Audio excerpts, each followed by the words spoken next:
اعوذ باللہ من الشیطان الرجیم بسم اللہ الرحمن الرحیم۔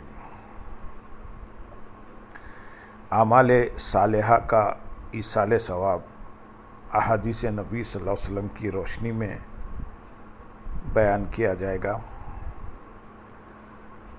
اللہ رب العزت کی بخشش و عطا کی کوئی حد نہیں، اس کی رحمت کے سمندر کا کوئی کنارہ نہیں۔ وہ اپنے بندوں پر انتہائی شفیق و مہربان ہے، اس کے عفو و کرم کا دروازہ کبھی بند نہیں ہوتا۔ وہ خدائے رحیم و کریم ہے۔ رب کائنات جو معمولی سی قربانی کو بھی رائگاں نہیں جانے دیتا، ایک دانہ کسی کو دیتے ہو تو وہ 700 دانے بنا دیتا ہے۔ جب ایک عمل کر کے تم کسی کو دو گے تو وہ تمہیں بھی عطا کرے گا اور اسے بھی۔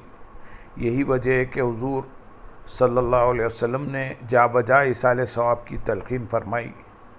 تاجدار کائنات صلی اللہ علیہ وسلم کے ارشادات گرامی میں سے چند ہم یہاں پر بیان کریں گے تاکہ یہ بات واضح ہو جائے کہ ایصال ثواب ثابت شدہ مسئلہ ہے، اس کو متنازع بنانا محض جہالت ہے اور جہالت کا کوئی علاج نہیں۔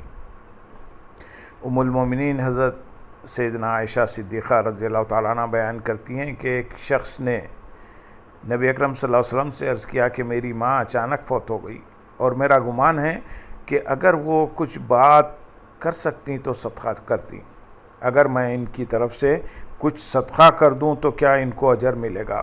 آپ صلی اللہ علیہ وسلم نے فرمایا ہاں۔ اس حدیث کو صحیح بخاری میں روایت کیا ہے۔ حضرت عبداللہ بن عمر رضی اللہ تعالیٰ عنہ بیان کرتے ہیں کہ رسول اللہ صلی اللہ علیہ وسلم نے فرمایا جب کوئی شخص نفلی صدقہ کرے اور اس کو اپنے والدین کی طرف سے کر دے تو اس کے والدین کو اس کا اجر ملتا ہے اور اس کے اجر سے بھی کچھ کمی نہیں ہوتی۔ حضرت انس رضی اللہ تعالیٰ عنہ سے مروی ہے، ایک حدیث پاک میں حضور نبی اکرم صلی اللہ علیہ وسلم نے ارشاد فرمایا جب اہل خانہ میں کوئی اپنے فوت شدہ عزیز کے لیے صدقہ و خیرات کر کے ایصال ثواب کرتا ہے تو اس ثواب کا تحفہ حضرت جبریل علیہ السلام ایک خوبصورت تھال میں رکھ کر اس خبر والے کے سرہانے جا کر پیش کرتے ہیں کہ تیرے فلاں عزیز نے یہ ثواب کا تحفہ بھیجا ہے تو اسے قبول کر۔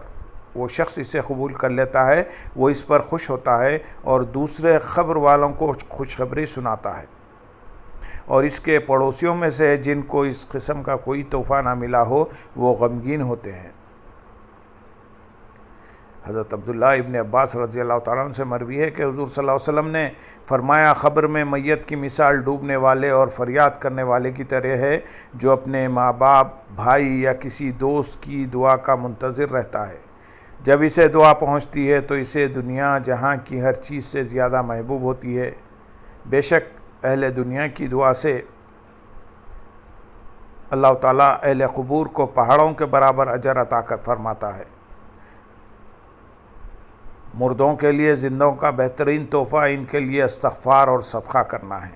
ایک روایت میں حضور نبی کریم صلی اللہ علیہ وسلم نے تلقین فرمائی کہ جب بھی نفلی عبادت کیا کرو تو اپنے والدین اور بزرگوں کو بھی اس کے ثواب میں شامل کرو، اس سے تمہارے ثواب میں کچھ کمی نہیں ہوگی۔ ہم یہاں چند ایسی روایتیں بیان کریں گے جن میں اس بات کا ثبوت ہے کہ کوئی شخص اپنے عمل صالح میں کس طرح دوسرے کو شامل کر سکتا ہے۔ ایک روایت میں آتا ہے کہ حضور نبی اکرم صلی اللہ علیہ وسلم نے فرمایا کہ قیامت کے دن اللہ تعالیٰ مسجد اشعار جو بصرے کی ایک بستی ابلا میں واقع ہے سے ایسے شہیدوں کو اٹھائے گا کہ شہدائے بدر کے سوا کوئی ان کے ساتھ کھڑا نہ ہوگا۔ ایک وفد وہاں جانے لگا۔ حضرت ابو ہریرہ رضی اللہ تعالیٰ عنہ اس وقت حرم کعبہ میں تھے اور وہ نہیں جا سکتے تھے، لہٰذا آقائے دو جہاں صلی اللہ علیہ وسلم کے اس ارشاد گرامی کی وجہ سے کہا کہ تم میں سے کون ہے جو مجھے اس بات کی ضمانت دیتا ہے جو مسجد اشعار میں میرے لیے 2-4 رکعتیں پڑھے اور پڑھ کر کہے کہ یہ 2 نفل حضرت ابو ہریرہ کے لیے ہیں۔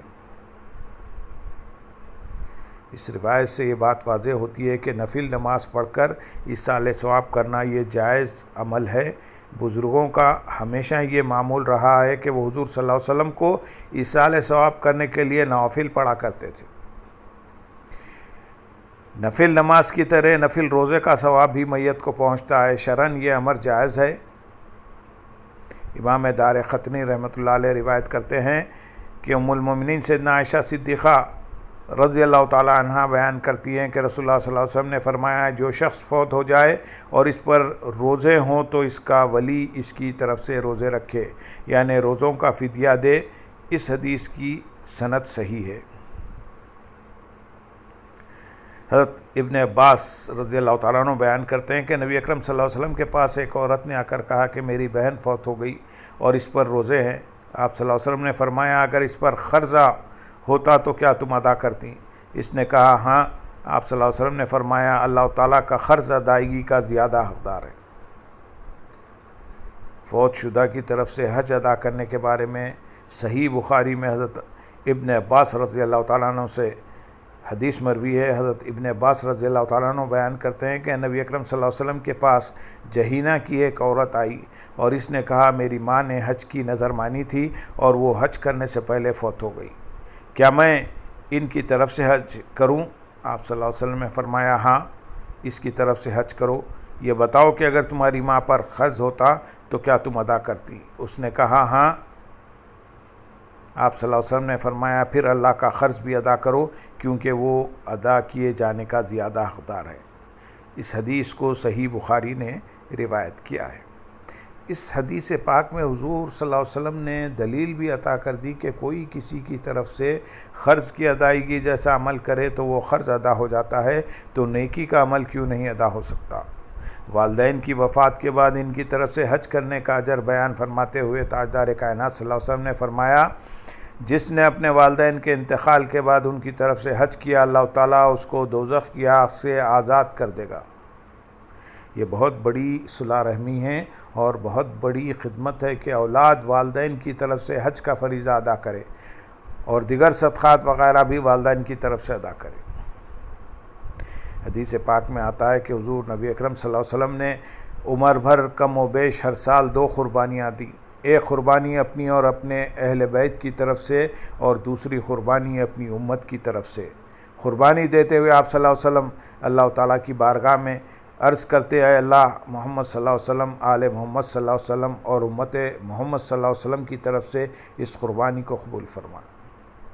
آپ صلی اللہ علیہ وسلم کی اس کرم نوازی کی وجہ سے اب تاجدار کائنات صلی اللہ علیہ وسلم کا ایک حق امت پر یہ بھی ہے کہ جو لوگ صاحب ثروت ہیں انہیں چاہیے کہ جب کبھی قربانی دیں تو ایک قربانی آقائے دو جہاں صلی اللہ علیہ وسلم کی طرف سے بھی کریں تاکہ کم از کم سنت رسول صلی اللہ علیہ وسلم پر عمل ہو سکے، کیونکہ حضور نبی اکرم صلی اللہ علیہ وسلم نے تو قیامت تک جو امت ابھی پیدا نہیں ہوئی تھی کی طرف سے بھی قربانی کی۔ گویا ہم میں سے ہر فرد کی طرف سے آقائے دو جہاں صلی اللہ علیہ وسلم نے قربانی ادا فرمائی ہے۔ حضرت علی المرتضیٰ کرم اللہ وجہہ الکریم عمر بھر 2 قربانیاں دیتے رہے۔ ان سے پوچھا گیا کہ آپ 2 قربانیاں کیوں کرتے ہیں تو انہوں نے فرمایا رسول اللہ صلی اللہ علیہ وسلم نے مجھے وصیت فرمائی تھی کہ میں آپ صلی اللہ علیہ وسلم کی طرف سے قربانی کیا کروں، بس میں آپ کی طرف سے قربانی کرتا ہوں۔ اللہم صلی علی سیدنا محمد وعلی آل سیدنا محمد وبارک وسلم۔